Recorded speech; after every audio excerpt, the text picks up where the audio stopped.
ജില്ലയുടെ തീരപ്രദേശങ്ങളിലാണ് കനത്ത മഴയും കടൽക്ഷോഭവും റിപ്പോർട്ട് ചെയ്യുന്നത്. പൊന്നാനി, അലിയാർപള്ളി, പാലപ്പട്ടി, വെളിയങ്കോട് ഭാഗങ്ങളിൽ വീടുകളിലേക്ക് വെള്ളം കയറിക്കഴിഞ്ഞു. മുബഷീർ പി അക്ബർ നമുക്കൊപ്പം ചേരുന്നു തത്സമയം. മുബഷീർ, എത്ര വീടുകളിൽ ഇതിനകം വെള്ളം കയറിക്കഴിഞ്ഞു? കടൽക്ഷോഭം എത്രത്തോളം ശക്തമാണ് പൊന്നാനി മേഖലയിൽ? വിജയപർവതി വടക്കൻ കേരളത്തിൽ വിശേഷം മലപ്പുറം ജില്ലയിൽ തീരപ്രദേശങ്ങളിൽ അതിശക്തമായ മഴയും കടൽക്ഷോഭമുള്ള സാഹചര്യമാണ് നിലവിലുള്ളത്. ഞാനിപ്പോൾ നിൽക്കുന്നത് പൊന്നാനി അലിയാർപള്ളി ഭാഗത്താണ്. ഇവിടെ വിവിധ ഇടങ്ങളിലായി 50-ലധികം വീടുകളിൽ കനത്ത മഴയോടും അതുപോലെ തന്നെ ഈ ഒരു കടൽക്ഷോഭത്തെ തുടർന്നും വെള്ളം കയറി എന്നുള്ളതാണ് നമുക്ക് മനസ്സിലാക്കാൻ സാധിക്കുന്നത്. ഈ ഒരു മേഖലയിലെത്തിയ ആളുകളുമായി സംസാരിക്കുമ്പോൾ വളരെ സങ്കടകരമായ കാഴ്ചയാണ്. കടൽക്ഷോഭം രൂക്ഷമായിട്ടുണ്ട്. ഈ ഒരു അലിയാർപള്ളി മേഖലയിൽ നമുക്കറിയാം, കഴിഞ്ഞ മഴക്കാലത്ത് ഈ ഒരു മേഖലയിലുടനീളം നമ്മൾ വാർത്ത കൊടുത്തിട്ടുണ്ട്. ഇവിടെയുള്ള ജനങ്ങളുടെ ദുരിതം നമ്മൾ പൊതുസമൂഹത്തിന് മുന്നിലെത്തിച്ചായിരുന്നു.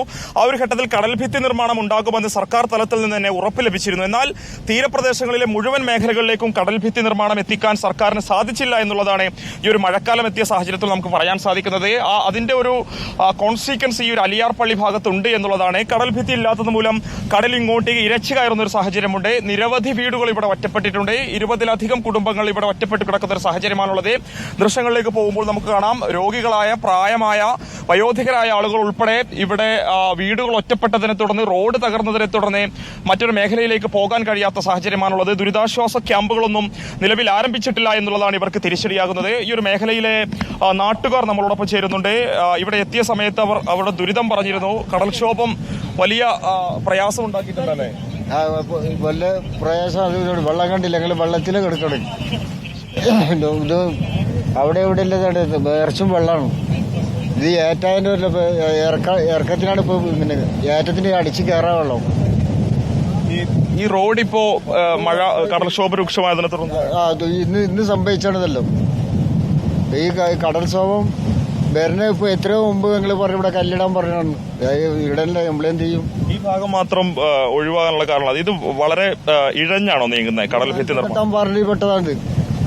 ഈ വാറണ്ടിയിൽ തിരിഞ്ഞു നോക്കെല്ലാവരും. ഇത് ഞങ്ങളുടെ വീട്ടിലും വെള്ളത്തിലാണ്. 10 ലക്ഷം റുപ്യ വാങ്ങിയിട്ട് വീട് ഗവൺമെന്റ് ഞങ്ങൾ ലോണിലെടുത്ത് പിടിച്ചെടുത്താൽ വീട് ഇവിടെ അത് സിപ്പോയിട്ടില്ല ഉള്ളു. കുടുംബങ്ങളൊന്നും മാറി താമസിച്ചിട്ടു ഇല്ല. അത് കഴിഞ്ഞ വർഷം ഇതുപോലെ തന്നെ ഞങ്ങളൊന്നും പോയിട്ടില്ല ഇവിടുന്ന്. കഴിഞ്ഞ വർഷം ഇത്ര ഗതികേട് ഉണ്ടായില്ല, ഇപ്രാവശ്യമാണ് കൂടുതലായി. ഉദ്യോഗസ്ഥരാരെങ്കിലും വന്ന് നോക്കിയാ വിളിക്കുക അങ്ങനെ എന്തെങ്കിലും ചെയ്തില്ല? ഇല്ല, ആരുമില്ല. പിന്നെ വിളിക്കും, കോളേജിൽ പോവാ, മറ്റുള്ള പോവാന്നുള്ളൊരു പേര് തിരഞ്ഞു വരും. എന്നാലും ഇപ്പം ഞങ്ങൾ കുടിവെള്ളം വരെ എത്തിക്കണ ഇടതുപക്ഷ മുന്നിലേക്കാരാണ് കൊടുത്തു. മറ്റുള്ള ഒരു പാർട്ടി ഇവിടെ തിരിഞ്ഞു നോക്കലില്ല. 20ഓളം വീടുകളിൽ പ്രായമായവരും രോഗികളൊക്കെ ഉണ്ടല്ലേ? അവർക്കൊന്നും ഇവിടുന്ന് മാറി താമസിക്കാൻ പോലും പറ്റാത്ത സാഹചര്യമാണ്. പൊന്തിച്ച് വണ്ടിയിലിട്ട് കൊണ്ടുപോകേണ്ടി വരും. ഇത് 10-20 വർഷമായി ഈ കല്ലിടും എന്നിട്ട് ഇതുവരെ ഇട്ടിട്ടില്ല. അപ്പോൾ അവിടെ ഇട്ട് വരണുള്ളൂ. 6 മാസമായി ഇപ്പോൾ അവിടെ ഇട്ട് തുടങ്ങിയിട്ട് ഇതുവരെ സ്ഥലത്തേക്ക് എത്തിയിട്ടില്ല വല്ലി. സുജയ, അത് തന്നെയാണ്. നമുക്കറിയാം, അവർ പറയുന്നത് പോലെ തന്നെ 6 മാസമായി ഇവിടെ ഒരു കടൽഭിത്തി നിർമ്മാണം തുടങ്ങിയിട്ട് കടൽക്ഷോഭത്തെ പ്രതിരോധിക്കാനുള്ള മാർഗം എന്ന നിലയിലാണ് കടൽഭിത്തി സർക്കാർ നിർമ്മിക്കുന്നത്. എന്നാൽ വളരെ ഇഴഞ്ഞാണ് ഈ ഒരു കടൽഭിത്തിയുടെ നിർമ്മാണം പുരോഗമിക്കുന്നത് എന്നുള്ളതാണ് ഈ ഒരു മേഖലയിലെ നാട്ടുകാർ പറയുന്നത്. അതുകൊണ്ട് തന്നെയാണ് ഒരു കടലാക്രമണം ഈ ഒരു മേഖലയിൽ രൂക്ഷമാകുമ്പോൾ വീടുകളിലേക്ക് വെള്ളം കയറുന്ന ഒരു സാഹചര്യമുള്ളത്. അവരെ സുരക്ഷിത ഇടങ്ങളിലേക്ക് മാറ്റിപ്പാർപ്പിക്കാൻ പോലും ഇവിടെയുള്ള സംവിധാനങ്ങൾ തയ്യാറാകുന്നില്ല എന്നൊരു വിമർശനം നാട്ടുകാർ ഉന്നയിക്കുന്നുണ്ട്. മഴ തുടങ്ങിയതോടെ ഈ ഒരു പൊന്നാനി ഭാഗത്തെ മഴക്കെടുതിയും ആരംഭിച്ചു എന്നുള്ളത് തന്നെയാണ് നമുക്ക് പറയാൻ സാധിക്കുന്നത്. എന്തായാലും ഇവിടെയുള്ള ജനങ്ങളുടെ അവസ്ഥ കുടപിടിച്ചു നിൽക്കുമ്പോൾ ആ കാറ്റത്ത് കുടപാറുന്നത് നമുക്ക് ദൃശ്യങ്ങളിലും കാണാം. കടൽക്ഷോഭം അത് വലിയ പ്രശ്നമായി മാറുകയാണ്. 50ഓളം വീടുകളിൽ ഇതിനകം വെള്ളം കയറിയിട്ടുണ്ട്. അതുകൊണ്ട് തീരദേശത്തിന്റെ ദുരിതം കാണാതെ പോകരുത്. ആദ്യമേ തന്നെ അതിൽ ഇടപെടുക എന്നുള്ളതാണ് നമുക്ക് ബഹുമാനപ്പെട്ട സർക്കാർ സംവിധാനങ്ങളോട് പറയാനുള്ളത്. ഇനി പത്തനംതിട്ട ജില്ലയിലേക്ക് വന്നു കഴിഞ്ഞാൽ പമ്പയാറ്റിലും അച്ചൻകോവിലാറ്റിലും കക്കാട്ടാറിലും ഒക്കെ ജലനിരപ്പ് ഉയർന്നു കഴിഞ്ഞു. രാവിലെയൊക്കെ മഴയുണ്ടായിരുന്നു. പ്രവീൺ പുരുഷോത്തമൻ നമുക്കൊപ്പം ചേരുന്നു. പ്രവീൺ പുരുഷോത്തമൻ, അരയാഞ്ഞിലിമൺ കോസ്വേയിൽ വെള്ളം കയറി കിടക്കുന്നതും അപ്പുറത്തുള്ള ആളുകൾ 500ഓളം കുടുംബങ്ങൾ ഇപ്പുറം എത്താൻ കഴിയാതെ നിൽക്കുന്നതുമൊക്കെയാണ് നമ്മൾ രാവിലെ കണ്ടത്. ഇപ്പോൾ 3 മണിയൊക്കെ ആകുമ്പോൾ വെള്ളം ഇറങ്ങി പോകാറുണ്ട്. നിലവിലെ സാഹചര്യം എങ്ങനെയാണ്? മഴ പെയ്യുന്നുണ്ടോ അവിടെയൊക്കെ മലയോര മേഖലയിൽ?